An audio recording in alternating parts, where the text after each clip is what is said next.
비대면으로도 복음을 전할 수 있습니다. 이란 제목으로 은혜를 좀 나누겠습니다. 여러분, 대면이 무엇이고 비대면이 무엇인지 아시죠? 요즘은 비대면의 사회잖아요. 근데 비대면으로도 복음을 전할 수 있다는 거예요. 오늘 이 말씀을 통해서 그것이 이루어지기를 주님의 이름으로 축복합니다.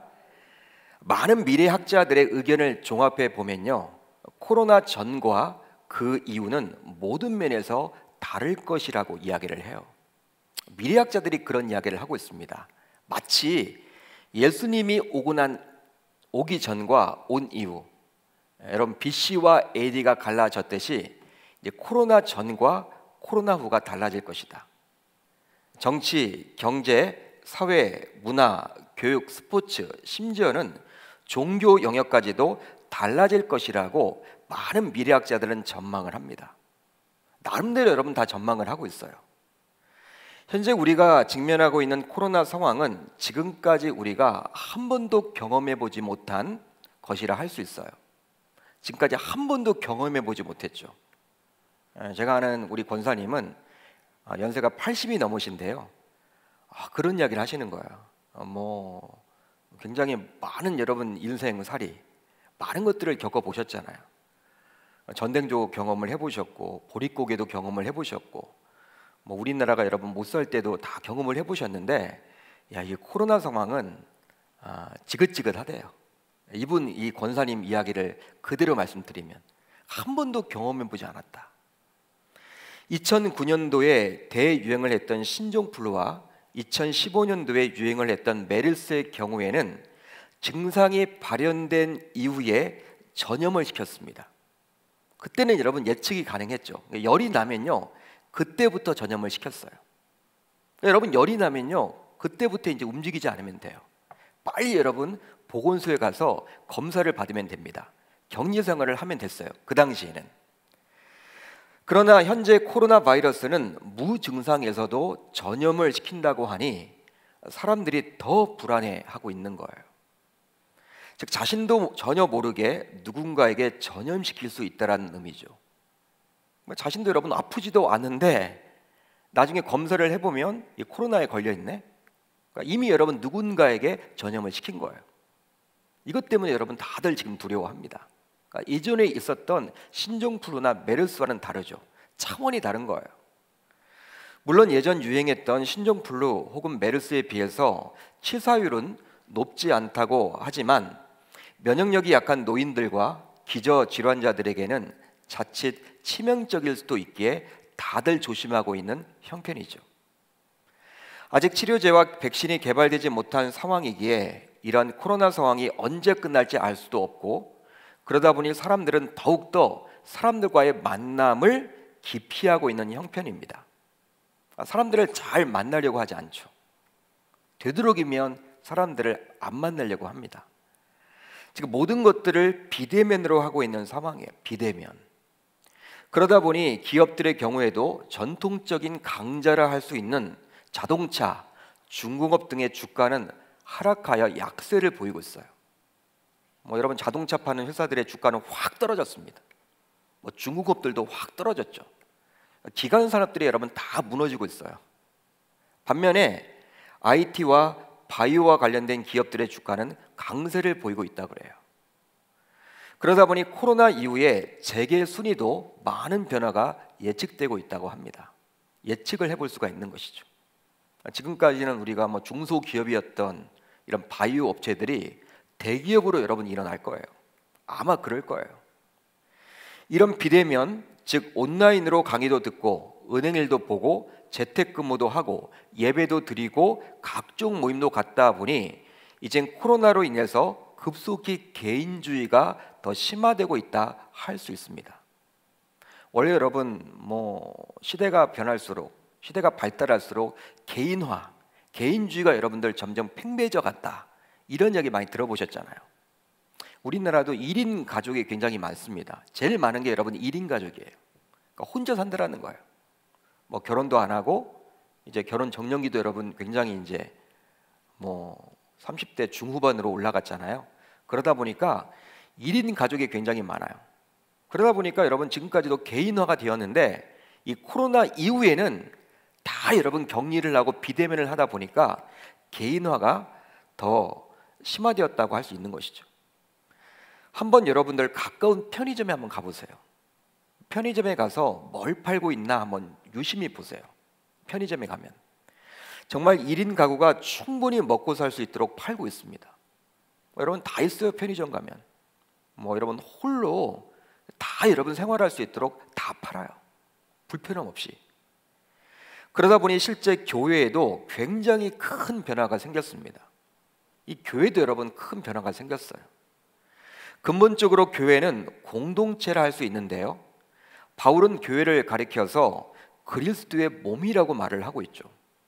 그리스도의 몸이다. 교회는 그리스도의 몸이라는 거예요. 몸은 머리와 몸으로 구분할 수가 있는데요, 그리스도를 머리로 비유하고 성도를 몸으로 비유합니다. 따라서 우리가 예수를 믿는 순간 머리 대신 그리스도와 연합하게 되는 것이죠. 여러분 아멘입니까? 우리가 여러분 예수를 믿으면요, 머리 대신 그리스도와 연합하게 되는 거예요. 즉 한 몸을 이루는 것이죠. 여러분 우리의 신앙에서 중요한 것은 그리스도와의 관계를 할 수 있습니다. 그리스도와의 관계예요. 따라서 머리 대신 그리스도와 관계를 잘 맺어야만 하는 것이죠. 즉 교회는 그리스도에게 붙어 있을 때 생명력이 있는 거예요. 여러분 그리스도에 붙어 있을 때 교회가 교회다울 수 있는 거예요. 여러분 아멘입니까? 그러기에 그리스도와 떨어지게 되면 감히 죽은 교회라 말할 수 있습니다. 그러니까 교회는 교회인데 죽은 교회예요. 그래서 항상 우리 교회가 그리스도에게 붙어 있는지 우리는 점검해 봐야만 하는 것이죠. 여러분 교회에서 하는 모든 사역들은요, 항상 그 중심에 누가 있어야 돼요? 그리스도가 있어야 하는 거예요. 사랑방을 하든지 양육훈련을 하든지 어떤 사역을 하든지 어떤 봉사를 하든지 어떤 전도회 모임을 하든지 거기에는 여러분 사람들이 있으면 안 돼요. 여러분 그리스도가 드러나야 하는 거예요. 그럴 때 여러분 그 모임이 또 그 양육훈련이 그 사랑방이 살아있는 것이죠. 생명력이 있다 할 수 있는 것이죠. 동시에 교회는 몸인 지체들과의 연결도 굉장히 중요하다 할 수 있습니다. 즉 성도들과의 관계 속에서 교회가 교회다워진다고 할 수 있는 거예요. 여러분 그래서일까요? 바울은 에베소서 2장 21절에서 다음과 같이 말씀을 해줍니다.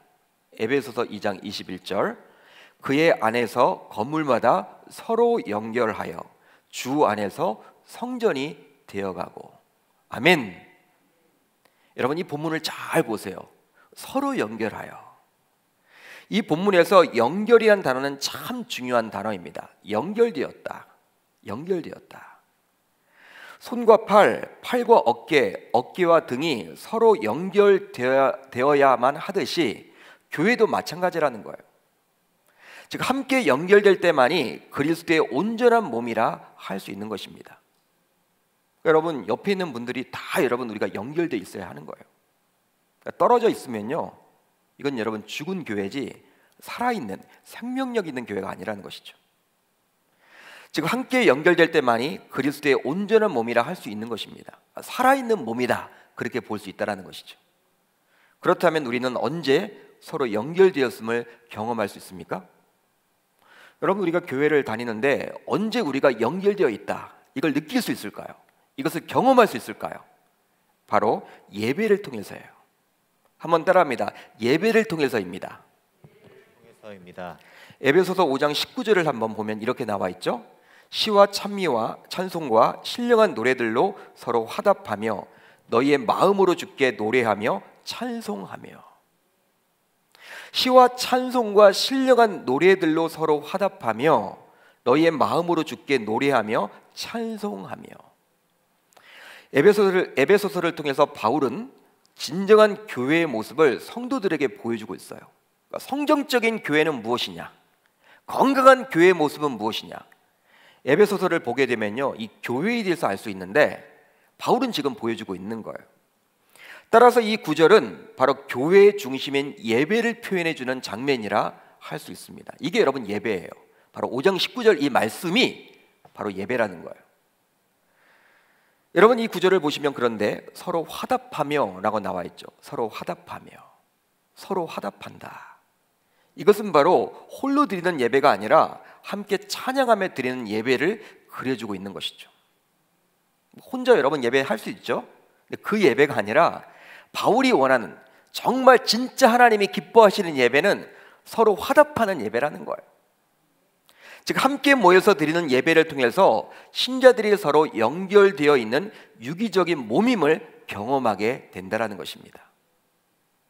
쉽게 말하면 바울이 말하는 진정한 예배란 그리스도 안에서 연합한 지체들이 함께 모여 찬양하면서 그리스도의 임재를 경험하는 것이라고 정의를 내려주고 있는 것이죠. 여러분 홀로 예배를 드려도 좋지만 그것보다는 하나님이 정말 기뻐하시는 예배는 같이 모여서 찬양하는 거예요. 하나님 앞에 찬양함으로 하나님의 임재를 같이 경험하는 것, 그것을 여러분 진짜 예배라고 우리 주님은 이야기를 합니다. 실제로 혼자 기도하는 것보다 합심하여 기도하는 것이 더 응답이 빠르고 오랫동안 지치지 않고 기도할 수 있듯이 홀로 예배 드리는 것보다 연합하여 드리는 예배를 하나님이 더 기뻐하시고 신앙적으로도 지치지 않고 지속적으로 예배를 드릴 수 있게 되는 거예요. 여러분 믿으시면 아멘. 예. 그래서일까요? 오순절 성령 대강림 사건의 경우에도 홀로 기도할 때 임한 게 아닙니다. 여러분 홀로 기도할 때 임한 게 아니에요. 어떨 때 임했어요? 주의 120명의 문도들이, 주님의 120명의 문도들이 마가의 다락방에서 합심하여 기도할 때 성령이 임하게 된 거예요. 그렇습니다. 예수 그리스도를 하나님으로 믿는 성도라면 예배에 모여서 주님의 임재를 체험하고 주님께 감사를 표하게 되는 것이죠. 그리고 그 받은 은혜를 가지고 흩어져서 주님이 가장 원하시는 지상 명령이라 할 수 있는 전도와 선교에 힘써야만 하는 것입니다. 여러분 지상 명령이 무엇입니까? 사도행전 1장 8절이잖아요. 오직 성령이 너에게 임하시면 너희가 권능을 받고 예루살렘과 온 유대와 사마리아와 땅끝까지 이르러 내 증인이 되리라. 할렐루야. 여러분 이게 바로 우리 주님께서 승천하시면서 하신 말이에요. 말씀이에요. 여러분 예루살렘과 온 유대와 사마리아와 땅끝까지 다니며 내 증인이 되라. 이게 바로 여러분 전도요 선교라는 것이죠. 그러기에 전도와 선교는 아무나 할 수 있지 못합니다. 바로 예배를 통해 주의 은혜와 감사를 체험한 자들만이 할 수 있는 거예요. 그렇습니다. 전도와 선교를 하기 위해서는 자신의 소중한 물질과 시간을 투자해야 하기에 결코 받은 은혜가 없다면 할 수 없는 거예요. 물론 남에게 보이기 위해서 여러분 잠시는 할 수 있겠죠. 전도하는 척, 선교하는 척은 할 거예요. 그런데만 여러분 그게 오래 가지 못해요. 한두 번이지. 여러분 전도를 꾸준히 나가거나 이렇게 여러분 선교를 꾸준히 다니는 분들을 보게 되면요, 여러분 받은 은혜가 있기 때문에, 받은 감사가 있기 때문에 다니시는 것이지, 할 수 있는 것이지, 그냥 여러분 뭐 누구에게 보이기 위해서 한다라고 치면요, 뭐 한두 번을 할 수 있을지언정 지속적으로 하지 못한다는 것이죠.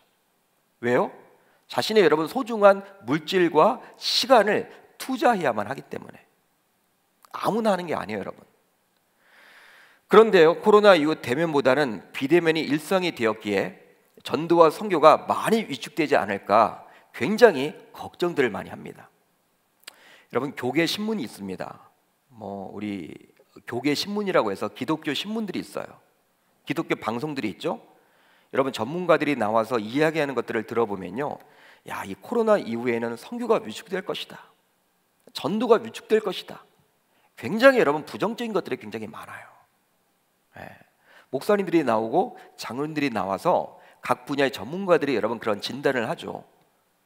언제 끝날지도 모르기 때문에 선교지가 다 막혀 있고 다 무너지고 여러분 위축될 것이다. 경제적으로도 힘드니까 이제 선교사님들을 이제 후원하는 것조차도 못할 수도 있다. 마치 IMF처럼. 그때 여러분 굉장히 힘들었잖아요. 그렇게 된다라는 거예요. 그런 예측을 많이들 합니다. 걱정들을 여러분 많이 하고 있죠. 실제로 우리 교회도 매주 목요일마다 눈이 오거나 비가 오거나 곳곳에 다니면서 전도를 하던 전도팀이 아직까지도 운영하지 못하고 있죠. 또 주일 예배 후에 안양천에 나가서 전도하던 안양천 전도대도 역시 현재는 전도하고 있지 못해요. 그 사역을 하지 못하고 있습니다. 물론 할 수는 있지만 코로나 전국 속에서 지역민들에게 덕을 끼치기 위해서 하지 못하는 거예요. 조심하는 것이죠. 실제 우리나라의 경우 코로나와 관련하여 신천지로부터 시작하여 이번에 집단 감염이 일어난 인천의 모 부흥 집회까지 끊임없이 교회에 대한 부정적인 여론이 조성되고 있는 형국이에요. 여러분, 사람들이 다 교회 하면요 마치 집단 감염을 일으키는 주체처럼 여기죠. 굉장히 여러분들 언론이 부정적이에요. 코로나에 확진이 되면 다른 사람들의 경우에는 직업을 밝히지는 않지만 목사 혹은 교회 종사자들은 꼭 언론이 언급을 합니다. 어느 교회 목사가 걸렸다, 어떤 대기업에 여러분 이렇게 직장인이 걸렸다, 그런 말 안 나와요.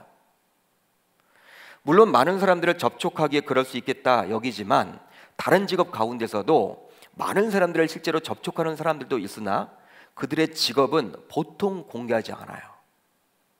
그만큼 교회에 대해서 부정적으로 보는 시각이 이 사회에 굉장히 팽배해져 있다라고 볼 수 있습니다. 그러게 더욱이 이런 코로나 상황 속에서는 복음을 전하기가 쉽지 않다고 할 수 있겠죠. 여러분, 그러지 않겠습니까? 지금 나가서 여러분 전도지를 준다, 누가 받겠습니까? 접촉하는 것 자체를 꺼리는데 다 싫어한단 말이에요. 그러니까 여러분, 지금은 전도하기가 참 쉽지 않잖아요. 왜?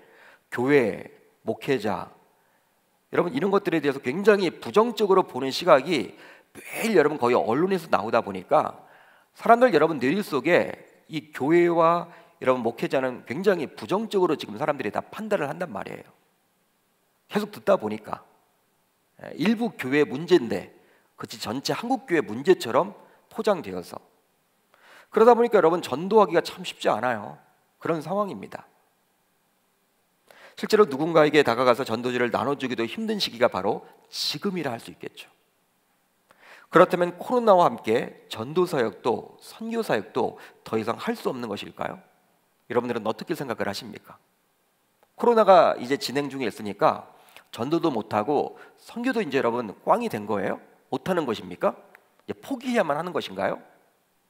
오늘 말씀을 통해서 답을 얻고 돌아가 보도록 하겠습니다. 오늘 말씀을 통해서. 오늘 말씀을 보게 되면요 세례 요한이 등장을 하는데, 이 세례 요한은 예수님의 먼 친척되는 사람으로서 예수님보다 약 6개월 먼저 태어나게 되었습니다. 그가 본격적인 사역을 하면서 당시 많은 사람들은 그에게 환호를 하게 되었죠. 그의 말과 행실은 당시 다른 유대 종교 지도자들과는 분명히 달랐기에 막 사람들은요 세례 요한을 바라보고 환호를 했어요. 그래서일까요? 많은 사람들이 그를 따르게 되었고 그의 제자가 된 사람들도 여러 생기게 되었습니다. 그러니까 세례 요한을 여러분 굉장히 많은 사람들이 따라다녔어요. 심지어 예수님조차도 세례 요한에게 친히 다가가셔서 세례까지 받게 되었죠. 물론 예수님은 세례가 필요 없는 분이십니다. 하나님이시죠. 그렇지만 저와 여러분들에게 친히 모범을 보여주고자 세례가 필요 없는 그분이 세례를 받으신 거예요. 그만큼 중요한 것이 바로 세례다, 이것을 말해주고자 하기 위함이죠. 이 정도였으니 세례 요한의 당시 인기는 날로 높아져만 갔습니다. 여러분 왜 그러지 않겠습니까? 예수님이 공생의 사역을 본격적으로 시작하기 전에는요 이 세례 요한의 여러분 인기가 여러분 최고였어요. 최고. 사람들이 여러분 굉장히 많이 따라다녔어요. 그럼에도 불구하고 이 세례 요한은 자신의 정체성에 대해서 정확히 인지하고 있었습니다. 자신이 누구인지에 대해서 정확하게 알고 있었다라는 거예요. 즉 결코 교만하지 않았어요. 우리는 보통 주변 환경이 우리를 높여주게 되면요 종종 자고하기도 하지만 세례 요한은 분명히 우리와는 달랐죠. 우리들은 여러분 어떻습니까? 누가 주변에서 막 띄워주면요 굉장히 여러분 막 기분이 좋아지면서 자고하기가 쉬워요. 사람인지라. 세례 요한은 그러지 않았다라는 거예요. 그러지 않았습니다. 그러니까 자신이 누구인지 정확하게 알았다라는 거예요. 하루는 세례 요한이 자신의 두 제자와 함께 있다가 예수님의 지나가는 모습을 보게 되었는데요. 그때 세례 요한은 다음과 같이 말을 하게 됩니다. 보라, 하나님의 어린 양이로다. 보라, 하나님의 어린 양이 지나간다. 하나님의 어린 양, 바로 예수님을 말하죠. 그러니까 예수님을 보자마자 그 제자들에게, 자신의 제자들에게 보라, 하나님의 어린 양이 지금 지나가고 있다, 그 말을 했어요. 이런 세례 요한의 말을 듣게 된 두 제자는 이제 예수님을 따르게 되었는데요. 자신을 따르는 요한의 두 제자를 보게 된 예수님은 이제 두 제자에게 다음과 같이 묻게 됩니다. 어떤 물음을 하게 되느냐? 바로 무엇을 구하느냐? 여러분, 무엇을 구하느냐? 여러분, 세례 요한의 두 제자, 세례 요한이 예수님을 바라보면서 하나님의 어린 양이다, 어린 양이 지나간다, 그 말을 하자 이제 세례 요한을 지금까지 따랐던 이 두 제자가 예수님을 따르게 된 거예요. 예수님을 여러분 쫓아가요. 그런데 예수님께서는 지금 그들을 바라보면서 어떻게 이야기를 하고 있어요? 무엇을 구하느냐? 무엇을 구하느냐? 즉 나에게서 뭘 원하느냐? 이런 말이에요. 너 뭘 원해? 너 왜 나를 따르고 있는 거야? 뭘 원해서 나를 따르고 있는 거야? 그런 의미예요. 보통 당시 제자들의 경우 따르는 이유가 있었기에 예수님은 자신을 따르는 두 제자에게 묻고 있는 것이죠. 세례 요한의 두 제자에게 묻고 있는 거예요. 여러분, 이런 질문을 받게 되면요, 무엇을 구하느냐, 이런 질문을 받게 되면 보통 어떻게 대답하면 좋을까요? 여러분 같으면 어떻게 대답을 하겠습니까? 예수님이 뭘 구해? 뭘 원해? 이렇게 물어보면 여러분 뭐라고 대답을 하실래요? 이 밤이라서 그냥 뭐 정신이 해롱해롱 하시나 봐요. 대답을 못 하세요. 여러분, 어떻게 우리가 대답을 하겠습니까? 내가 무엇을 원한다, 무엇을 구하기를 기대한다, 뭐 여러분 그런 대답하면 그만이겠죠. 뭘 원하냐고 물었으니까 뭘 원한다, 그렇게 대답을 하면 되잖아요. 그런데 오늘 보면 38절 하반절을 보면요, 이 두 제자는 다음과 같이 대답을 합니다. 어떻게 대답을 해요? 랍비여, 어디 계시오니이까? 랍비는 번역하면 선생이라. 랍비여, 어디 계시오니이까? 두 제자는 마치 동문서답을 하듯이 대답을 합니다. 여러분, 주님의 질문에 이 세례 요한의 두 제자는 여러분 이상한 지금 답을 하고 있죠. 랍비여, 어디 계시오니이까? 예수님과 마주하고 대화를 하면서 예수님께 어디 계시오니이까? 라고 묻고 있어요. 여러분, 예수님이 지금 어디 계세요? 자기들 앞에 있잖아. 예? 대화를 하면서 지금 예수님께 어디 계십니까? 라고 물어보고 있는 거예요. 여러분, 마치 동문서답 같지 않습니까? 이 질문하고 여러분 답이 완전히 다른 거잖아요. 의도가 여러분 지금 뭔지도 파악을 잘 못하는 것 같아, 예수님의 의도를. 그렇다면 어디 계시오니까 라는 의미는 어떤 의미일까요? 어디 계시오니까? 바로 삶의 현장이 어디입니까? 이런 뜻이에요. 삶의 현장이 어디입니까? 당신의 삶의 현장은 어디입니까? 이런 뜻이라는 거예요. 즉 요한의 제자들은 예수님의 삶의 현장을 보고 싶었던 거예요. 삶의 현장을 보고 싶었던 거예요. 뭐라 할까요? 예수님이 어떻게 삶을 살아가고 있는지 그것을 보고 싶은 것이죠. 이런 제자들의 질문이 담긴 대답을 듣게 된 예수님께서는 이제 다음과 같이 대답을 합니다. 와서 보라. Come and see. 와서 보라. 이렇게 여러분 이야기를 합니다. 한번 따라합니다. 와서 보라. 영어로 come and see입니다. come and see. 와서 봐라. 예수님은 이제 제자들이 와서 자신의 삶의 현장을 보라고 솔직하게 말씀을 해요. 내 삶의 현장, 내 삶을 한번 들여다봐. 예수님이 그렇게 말씀을 하십니다. 그러다 39절 하반절을 보시면 제자들은 다음과 같이 행동을 하게 되죠. 그들이 가서 계신 데를 보고 그날 함께 거하니. 이 두 제자는 본래 세례 요한의 제자였지만 이제 예수님의 삶의 현장을 보고 난 다음에 누구의 제자가 되어서 예수를 따랐어요? 예수의 제자가 되어서 예수를 따르게 된 거예요. 삶의 현장을 보고 나서 이렇게 된 거예요. 본래 여러분 세례 요한의 제자였는데 이제 누구의 제자가 된 거예요? 예수의 제자가. 예수의 삶의 현장을 보고 그렇다면 이 두 제자는 누구일까요? 누구입니까? 이 두 제자 모두 누구인지 알 수는 없지만 한 사람이 누구인지는 성경을 통해서 알 수 있어요. 바로 안드레였습니다. 안드레였죠. 오늘 본문을 쭉 읽어보시면요, 안드레였어요. 그 두 제자 가운데 한 제자가 바로 안드레였어요. 이 안드레는 바로 시몬 베드로의 형제였는데요, 시몬 베드로 알죠, 여러분? 시몬 베드로의 형제였어요. 이제 이 안드레는 이제 어떤 행동을 하게 됩니까? 바로 오늘 본문 41절을 보면 이렇게 나와 있어요. 우리 한번 같이 읽어봅니다. 41절 시작. 그가 먼저 자기의 형제 시몬을 찾아 말하되 우리가 메시아를 만났다 하고, 메시아는 번역하면 그리스도라. 아멘. 그가 먼저 자기 형제 시몬을 찾아 말하되, 안드레는 우선적으로 자신의 형제인 시몬 베드로를 찾아갔습니다. 찾아가서 그에게 메시아를 만났다라고 이야기를 하고 있어요. 여러분, 누구를 만났다고요? 메시아. 메시아는 바로 그리스도를 말하죠. 그렇게 고대하고 고대했던, 기대했던 그리스도를 만났다라고 형제인 베드로에게 안드레는 이야기하고 있어요. 특히 베드로에게 우리가 메시아를 만났다라고 이야기를 합니다. 우리가 메시아를 만났다, 내가 메시아를 만났다라고 이야기를 하지 않고 복수형을 써서 우리가 메시아를 만났다 이렇게 이야기를 하므로 자기 자신뿐만 아니라 누구인지는 모르지만 또 한 사람인 세례 요한의 제자도 역시 메시아를 만났음을 언급해주고 있는 거예요. 그러니까 세례 요한의 두 제자 모두 메시아를 만난 거예요. 그리스도의 삶을 보고 어떻게 살아가는지를 보고. 이렇게 해서 안드레의 형제인 시몬은 이제 예수님께 오게 되었고, 예수님께서는 시몬에게 다음과 같이 말씀을 해주시죠. 내가 요한의 아들 시몬이니 장차 게바라 하리라. 아멘. 장차 게바라 하리라. 여러분, 게바는 바로 누구예요? 베드로라는 뜻이에요. 베드로. 게바는 여러분 베드로라는 뜻이에요.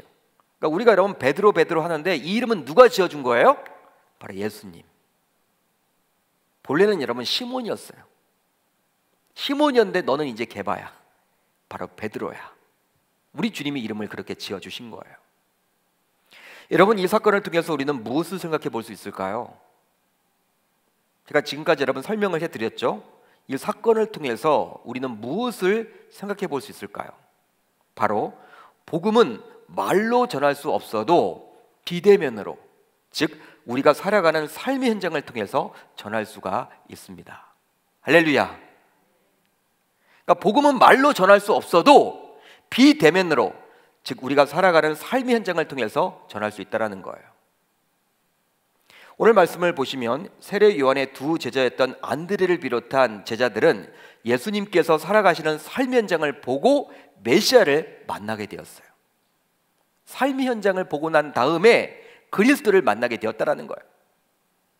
그들 모두 처음에는 예수를 가리켜서 무엇이라고 불렀습니까? 랍비라고 불렀어요. 선생님이라고 불렀을 뿐이에요. 왜? 자신들은 지금 누구의 제자였어요? 세례 요한의 제자였는데 예수님에게 관심을 좀 가지고 가서 랍비오라고 물어본 것 뿐이에요. 랍비오라고 물었는데 나중에는 어떻게 여러분 이제 이해하게 되었어요? 그리스도다, 메시아다, 우리를 구원할 자다, 그렇게 여기게 된 거예요. 오늘 말씀을 보시면 안드레를 비롯하여 두 제자는 예수님의 말씀을 통해서 그를 메시아로 인정한 것이 결코 아니었죠. 그러니까 예수님의 말씀을 듣고 메시아로 인정한 것이 아니라 예수님의 삶의 현장을 보고 나서 그를 메시아로 인정했던 것뿐이에요. 따라서 코로나 상황 속에서 직접 대면하여 누군가에게 복음을 전하지 못하는 형편이지만 우리의 직장생활, 학교생활, 가정생활, 평소 교제해왔던 누군가에게 자신의 살아온 삶을 솔직히 보여줌으로 그들에게 복음을 전할 수도 있음을 오늘 본문을 통해서 알 수 있는 것입니다. 즉 우리가 교회 밖에서 어떻게 살아가는지를 통해서 충분히 전도할 수 있다는 거예요. 할렐루야. 평소 기독 신자로서 세상 사람들이 놀랄 만큼 넉넉하게 베풀고 말 한마디를 하더라도 겸손함이 묻어나도록 공손히 하고 먼저 인사하고 까칠함 대신에 온유하고 누구보다도 정직하고 성실하며 화를 낼 처지에서도 대신에 뭐 웃어버리고, 여러분 화가 날 그런 상황인데도 그냥 웃어버리고, 자신보다 나이가 적은 사람에게조차 반말하지 않고 지낸다면 아마도 누구나 그 사람에게는 관심을 갖게 될 거예요. 여러분 이런 사람이 혹시 있나요? 우리 계명교회? 저는 많아지기를 소원합니다. 딱히 그리스도를 입으로 전하지 않더라도 그 사람에게 관심을 갖게 된다니까요. 그런 사람이 있다면.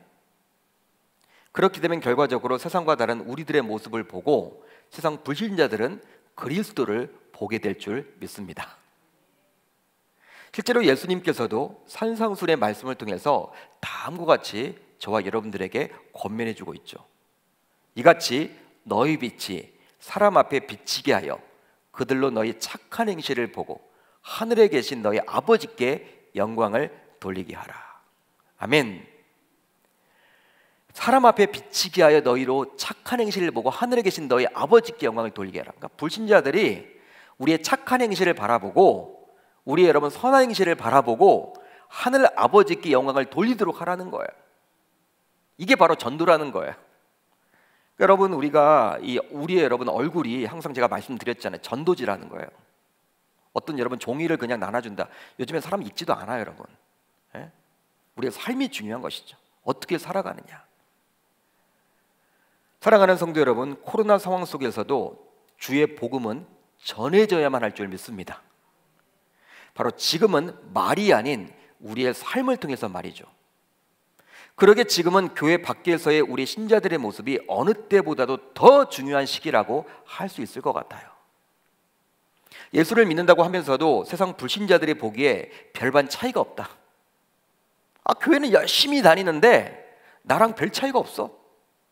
농담 따먹기도 하고, 막 세속적인 이야기만 하고, 음흉한 이야기를 하고, 막 남 속이고 정직하지도 못하고, 오히려 거짓말하고, 화를 버럭버럭 내고.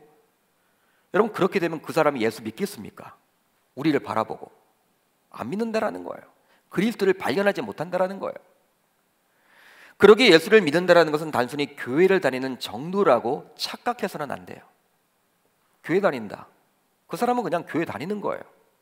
예수 믿는 거 아닙니다, 여러분. 함부로 예수 믿는다라고 할 수 없는 거예요. 여러분 예수를 믿는 것은요 항상 말과 행동에 있어서 세상 불신자들과는 분명히 다른 전인격적인 변화가 있어야만 하는 거예요.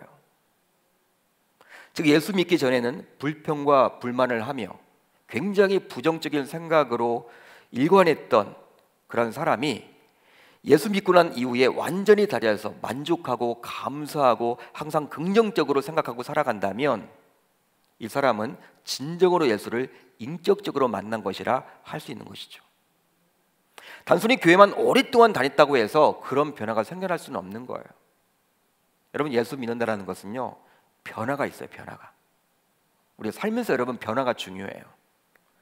여러분 예수를 믿는다고 하면서도 변화가 없다. 그건 자기 체면이에요. 자기 체면. 예수가 믿어지는 거예요. 여러분 그냥 하도 믿다 보니까. 진짜 믿는 건 아니에요. 누가 인정해주는 믿음이 아니라는 거예요. 그러니까 주님이 인정해주는 믿음이 아니라 내가 여러분 믿는다 하니까 그냥 어느 순간 믿어지는 거. 그건 여러분 가짜 믿음이에요. 그건. 진짜 믿는다라는 것은요 변화가 생겨야 되는 거예요. 따라서 오늘 이 금요성령 집회에 나오신 저와 여러분들 모두 우리의 삶을 통해 비대면으로도 복음을 충분히 전할 수 있음을 깨닫고 이 코로나 전국 속에서도 복음을 부지런히 전할 수 있기를 우리 주님의 이름으로 축복합니다. 이것이 여러분 중요한 거예요. 여러분 주님의 복음은요 여러분 이 코로나 상황에 상관없이 전해져야만 합니다. 왜? 그것이 여러분 우리들에게 주신 지상 명령이기 때문에. 지상 명령이기 때문에. 여러분 우리가 지금까지 대면으로 우리가 복음을 전했다면 지금은 비대면으로 복음을 전할 수 있어야 되는 거예요. 바로 비대면, 우리의 삶이죠. 우리의 삶이잖아요. 우리 직장, 학교, 가정, 우리가 만나는 이웃, 누군가에게 말 한마디, 행동 한마디, 우리가 예수 믿는 것들을 보여드린다면 그분들이 우리에게 관심을 갖고 오히려 우리가 믿는 그 그리스도에게 여러분 관심을 갖게 되리라 저는 믿어요. 그것이 바로 복음 전파의 사명인 것이죠. 그러니까 코로나 상황 속에서는요 더 중요해요. 우리의 삶이 더 중요해졌어요. 다른 것으로 전도를 못해.